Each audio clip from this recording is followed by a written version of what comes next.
untuk bisa jadi kaya di 5 tahun yang akan datang nih? Skill yang wajib, Yes. etika. Kamu nggak punya skill apa-apa, kamu punya etika, semua orang akan berlomba-lomba mau ngajarin kamu. Kamu belajar skill sedalam apapun, kamu nggak punya etika, kamu nggak punya manner, kamu kerja pun akan dijegal terus sama orang. Karyawanmu aja nggak suka sama kamu, gimana kamu mau maju? Jadi skill yang wajib kalau 5 tahun lagi pasti kaya, belajar etika. Jujur. You tahu peti matinya untuk pejabat apa? Peti mati. Iya. Peti matinya pejabat apa? Kalau dia di garis Pensiun. peti matinya swasta apa? Nama. Nama apa? Begitu you namanya apa itu? Hancur, tercoreng. Reputasinya down.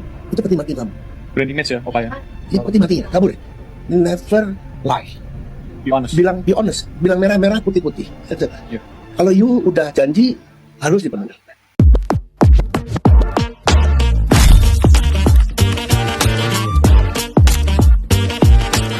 Gue jujur lebih nggak setuju sama Dr. Richard perihal bisnis ethics. Salah nggak ngejual barang yang Rp1.000 dijual Rp1.000.000? Sebenarnya nggak salah. Nah itu namanya kapitalisme, bisnis ya jual harus profit segede mungkin. Cuma salah nggak di ranah hukum kalau misalnya kita bilangnya produknya A, kita jual harganya mahal tapi terimanya produknya B. Nah itu salah secara legal dan secara teknikalitas. Cuma argumentasinya Dr. Richard di sini, kan gue nggak pernah bilang ini ada stikernya atau gimana gitu loh. Itu ranah bisnis etik. Kita tahu warga Indonesia itu kurang pintar. Warga Indonesia itu gampang digiring, walaupun secara teknis nggak salah, tapi analoginya kita pintar memanfaatkan kebodohan masyarakat. Kita nggak ada bilang nih bahwa ini dari White Tomato. Lu tau lah, Dr. Richard tuh pintar banget. Pasti tahu marketing kayak gitu menginsinuasi atau membuat masyarakat berpikir, wah ini White Tomato. Walaupun dia nggak ngomong. Dan itu masalah etika. Masalah repackage, relabel, white label, apapun secara teknis itu bisa jadi nggak salah. Tapi secara etika dipertanyakan.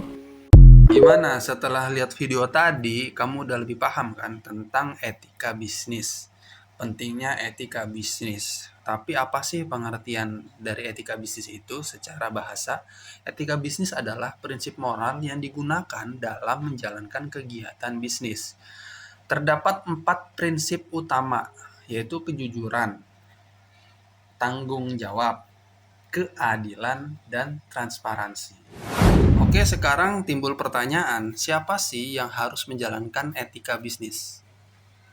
Oke, etika bisnis itu wajib dijalankan oleh para pelaku bisnis. Pelaku bisnis di sini baik itu person, artinya si pemilik bisnis maupun perusahaan, kepada para pembeli. Pembeli dalam hal ini bisa langsung kepada konsumen perorangan atau bisa juga kepada pelaku bisnis lainnya.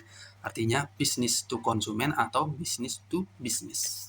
Semoga pertemuan kali ini bisa bermanfaat dan buat kamu lebih yakin karena kamu sudah menjalankan etika bisnis, kamu bisa siap-siap melesat lebih jauh. Karena semua pelaku bisnis besar sangat menantikan kehadiran kalian.